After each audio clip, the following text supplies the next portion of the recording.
Hey everybody, we're back. We're finishing our other case presentation, and you guys just met Nicole. We worked through the case of Bonnie. We got a new guest here, Dr. Nathan Cherzan, who is going to help us work through this case. Hey Nate, how you doing? Good. How are you? Okay. How's life? Oh, staying in the house all the time. So you're headed to an internship too, right? Yeah, I'm heading down to San Diego next year, or this year in June. And your plan is different than Nicole's, or at least Nicole's current plan, right? What are you planning to do? I want to pursue a surgical residency and small animal surgical residency. So I've got 5 years left, hopefully. Yeah. No. So Nicole and I were talking about this, and part of our goal is that since you're going to be a surgeon, part of our job is to keep you humble. Oh, yeah. Sounds like a plan. Okay. Well, I'm going to share the screen and we can talk about your case. So first of all, you've been busy lately. I have. Congratulations. Thanks. Thanks for being there. I know it wasn't really the way you planned to make that happen, but it was still pretty cool. I'm happy. We're all really happy for you guys. Thanks. Yeah, pretty cool. A great venue too. Yeah, one of the better backyards we could find. Yeah, exactly. It's nice to know the right people. Doesn't look like 6 feet though, Steve. Yeah. Well, it was like, I think there were like 8 people there, right? And 8 people and like 6 dogs, something like that. Yeah. Typical veterinarian's wedding.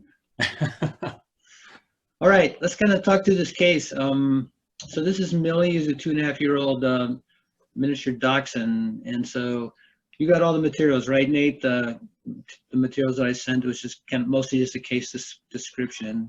Yep, and I did. The students had the same information, so hopefully they've read through it and made a problem list and identified key features and all. And this is Millie. She's really not looking very good. Yeah. This is what her feces looks like. And so what are you thinking in this case, Nate, as far as your key descriptions or your key observations are in the case? What do you think is important as far as what you've seen so far? Yeah, I mean, when we're looking at diarrhea, I always like to make sure see if there's vomiting or not first, and there wasn't in this case. And another kind of big piece for Millie is she is feeling well, like she's in general happy and trying to eat and trying to do things and not just lethargic, laying around feeling bad for herself. And that's a pretty distinguishable thing, I think, for GI disease. And then, she's got a pretty specific kind of diarrhea. It's large volume. There's no blood. There's no mucus. She's not straining. So all those things kind of lead me towards small bowel diarrhea versus large bowel would be your small volume but frequent stools, and there's generally mucus and blood and those kinds of things. So that helps localize this a little bit more. And then there's also the excessive flatulence, which I remember as essentially your colon breaking down more nutrients than it should be, or trying to break down poorly digested feed. And so you end up with a lot of gas production from all the bacteria in your colon. And then that leads to your excessive flatulence. And then the only other piece for me was the color of the stool, like the kind of fatty yellow stool is something that generally makes me lean towards and start thinking about something like a pancreatic disease, like exocrine pancreatic insufficiency. Okay, so what's the yellow color make you think? You said? Yeah, it makes me think that the fat wasn't broken down well in the food, so it kind of moved through, and the pancreas, like I just remember pancreatic lipase is one of the enzymes that produces, among others, but it helps break down the fats in foods. And when I see stool like that, that's kind of what I think of. Okay. What do you think, Nicole? Anything to add to what Nate said? No, I think that's pretty good. Again, just taking the signalman into account too, particularly age and breed, if they're going to be more prone to anything. Okay. Do you have any other differentials? She was a young dog, I believe, right? 2 years old, I think. 2.5. Yeah. So I mean, neoplasia would be pretty unlikely for her, but you can never not have that on your list. Right. And I know that they did try to rule out food allergies, but it has not been a particularly long trial. and you can always have a trial that works for one dog, doesn't work for another. So I would leave that on my list, but lower than something like an EPI. Okay. Any other differentials, guys? I mean, one that I always think of in any of these is the like chronic enteropathy, IBD group of diseases. Okay. I feel like there's a lot of different ways they can manifest in animals. So that could be a role, at least a part of it here. Yeah, we did a case of inflammatory bowel disease with the students early last week in this course, and so the students, my first year students saw a case of, it looks a little bit like Millie with chronic diarrhea and weight loss. So yeah, be a differential. So how about our problem list, Nate? I know this is probably just something you did in your head, but what did you come up with? Yeah, hers was pretty short. I ended up, weight loss, the diarrhea, and then I classified the diarrhea further as small bowel with the yellowish stool, and then the excessive flatulence, and then I don't know, I called it cachexia also, just severe weight loss and muscle loss. Right. Yeah, that sounds good. As you guys know, problem lists are all our problem lists are a little different. They're pretty individualized. This is kind of what mine look like. Small bowel diarrhea, chronic, 2 to 3 months, weight loss. Despite a good appetite, I thought that was important. It wasn't like she was losing weight because she wasn't eating. Flatulence. The cachexia one you added, that kind of wasting, that's a really good one too. So yeah, we're pretty much in agreement there. Here's a case representation. This is something I asked the students to do, just to kind of summarize the case. So it's a young adult small breed dog, a dachshund, presents for chronic progressive small bowel diarrhea, severe weight loss in the face of good appetite, flatulence. The treatment seemed like it might be important because they tried a number of things. Nicole pointed out that dietary trial wasn't very long, so that's maybe remarkable. And then the physical exam, the main thing is just profound weight loss. And I think there's a report, right, that the diagnostic tests were everything was pretty much normal the first time through. Yeah, and it wasn't steroid responsive, and there were a few other, Right, yeah. A lot. So this case representation look okay to you guys? Kind of a brief summary of the case? Mm-hmm. Okay. Yep. Okay.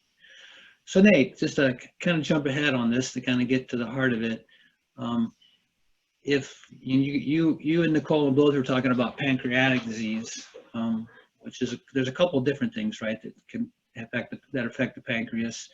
What if someone told you, or you had this information here, that grossly, if you could see the pancreas, it was this really thin, transparent membrane in the mesoduodenum, so you could hardly find it. And microscopically, if someone biopsied it,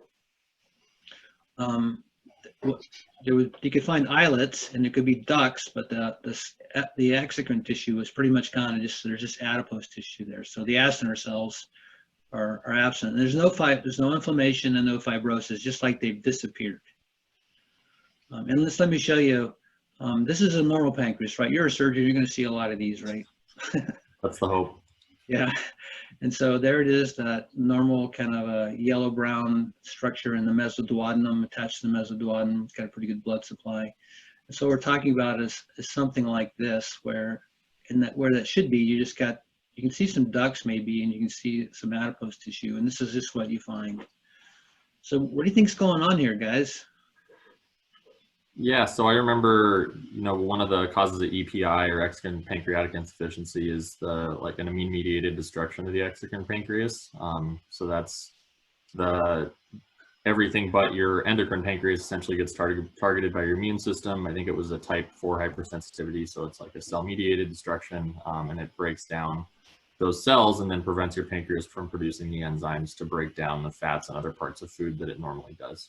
Okay, so you don't have to digest it in, so it can't break down food, so it stays in the gut. Yep. So Nicole, how come the islets are there? They're different cell types. So I think that this immune-mediated disease is pretty focused on the acinar cells. So it's very selectively targeting. They recognize the acinar cells, but they don't recognize the islets, and so they stay behind. So do you think this is compatible with your primary differential, Nate? Yeah, I do. So your exocrine pancreatic insufficiency, right? Mm-hmm. So just to remind the first years, this is a normal pancreas. So this is an islet right here. Those are endocrine cells. And all these cells are these red granules. Those are the acinar cells. And the granules are digestive enzymes, the zymogens that do all the digestive processes. So lipases, proteases, amylases, things like that to break down sugars, proteins, and fats. So what you're talking about is those cells are basically just gone. And so in Millie, this is her lesion. She's got this be severe pancreatic acinar atrophy. It's like they're all gone. So you guys know why there's not a lot of inflammation or a fibrosis or anything like that? No, I remember that there's a little bit of like a low-grade pancreatitis, but it's not something we can detect sometimes. That's kind of what I remember with this, but. Yeah, that's right. Nicole, you got anything on that? I mean, I think the cells are just gone too, so it's not like you still have cells that are making the digestive enzymes and releasing them outside of the GI tract or anything, so you don't have that as a source of inflammation. Yeah, by the time, we think about pancreatitis in dogs and cats, when you release all those digestive enzymes and may cause destruction, there's a lot of inflammation, a lot of cell damage. But in this case, it's just kind of slowly, the CD8 cells are coming in kind of slowly killing off the acinar cells over a long period of time. So they don't have any signs really until they lose so much pancreas that they can't digest their food anymore. So it's really very selective, kind of, sorry, Nate, sort of surgical in how it takes out the cells. Can't cut it. So you guys already described the pathogenesis. Basically, there's an immune response. The cytotoxic T cells are recognizing the acinar cells.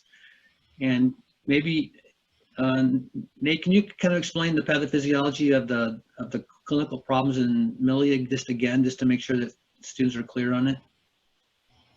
Yeah, so I mean, as you lose those acinar cells in the exocrine pancreas, you lose, like you said, all the proteases, amylases, lipases that normally help break down the food. And so all that food's moving through the GI tract and not getting broken down as it should, so they can't absorb some of those nutrients. And so you see the weight loss, you see the excessive flatulence because too much of it's moving to the colon and getting broken down there by those bacteria. And then that explains the fatty stool and the large volume of diarrhea and all those things. So the food particles will have an osmotic effect, so it's an osmotic diarrhea. So they really only get diarrhea when you feed them, because it's the food particles that are causing the diarrhea.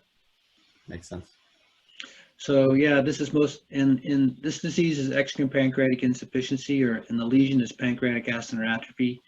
And this is the most common form of EPI in dogs. Cats are a little different. And it's these autoreactive CD8 cells that are come in and kind of slowly kill off the acinar cells. So the signs begin usually early in life, somewhere between a year and 3 years most of the time. And so it takes a normal pancreas like this, and this is all that's left. So this is kind of my summary. Nate, you missed this one from the session before with Nicole, but we're talking about hypersensitivities. We talked already to the students about type 4 hypersensitivities, but this is a little different because it's an autoimmune disease in which the T cells are responding to self, and in this case, they're cytotoxic cells, so they're actually killing the host's own cells. There's a number of endocrine diseases in particular where this happens. Some forms of Addison's, which I know you've written a paper on recently, and thyroid hypothyroidism in dogs. Some of those cases are similar sort of things. You described the pathogenesis, the lesions really well. There's another dog with EPI, all those chronic small bowel diarrheas and weight loss and emaciation. Sometimes they have ravenous appetites. People talk about them stealing food and attacking people for food because they're really hungry. They just can't digest anything. And then they have this is the diarrhea they produce. And you said the signs are due to maldigestion, and that because they can't digest it, they can't absorb it. So there's secondary malabsorption. So what do you guys think? Is this a reversible lesion? Is she going to become diabetic? Can we reverse this change? What are our options? What do you think, Nicole? I think unfortunately it's not reversible, but it is manageable and you can treat it. Okay. Is she going to be diabetic, Nate? No, like we said, the immune system was pretty specific in this disease and just takes out the exocrine pancreas. So, Yeah. hopefully, unless something progresses or they get a different disease, I think that she'd be fine and not be diabetic. Have you guys seen any of these? Have you treated any of these or seen any of them yet? I haven't. Mm-mm. It's not real common. It's more common as a differential than it is as a disease, but we definitely will see them. Do you remember how to treat them? Yeah, you give them that exogenous enzyme essentially, so you pre-digest the food. Yeah, you digest it for them, basically. I had a dog, actually, I had a dog with this disease. It was an English setter. It was ravenous all the time. And she would get into things, and then they'd get diarrhea because it didn't have the enzymes on it. So this is kind of what looks, this is Millie actually. So this is Millie pre-treatment, and this is the weight at the time. And this is Millie 6 months later. Maybe gone a little too far the other way, huh? She's ready for disc disease. Yeah. Yeah, that's what Nate's going to get her eventually. Yeah. All right, so yeah, so that's just the lesion that we're talking about here. And here's just another example. It's really, we see it in a number of breeds. German Shepherds are most common. So here's another dog with it. And then post-treatment, this dog looks great. Yeah. So it's just another case that illustrates some of the principles from immunology. You guys have any last words for us? So thanks a lot. COVID. Yeah. Good luck for the rest of the year. Thanks a lot for working through this with me. How about some words of wisdom for the first years looking ahead? So you guys are at the end of the road. Any advice or anything to help them out? Enjoy it. It was a fun 4 years. It's stressful, but enjoy what you can outside of school and in school. I think I made a lot of friendships and had a lot of fun in my life, just besides studying all the time. Yeah. Work-life balance for sure. Because you're going to get to 4th year and not remember the hours that you spent studying. You guys did a pretty good job, your class, of taking care of each other. So that was pretty cool to watch. Thanks. We like each other. Yeah, you should. So, all right, I'm going to let you guys go. Really appreciate it. I know I'll see all you both of you before you leave town. We're going to do virtual graduation here soon. And Nate, I'll see you soon for beers on the deck. Sounds good. All right, take care, you guys. See ya. Thanks. Bye.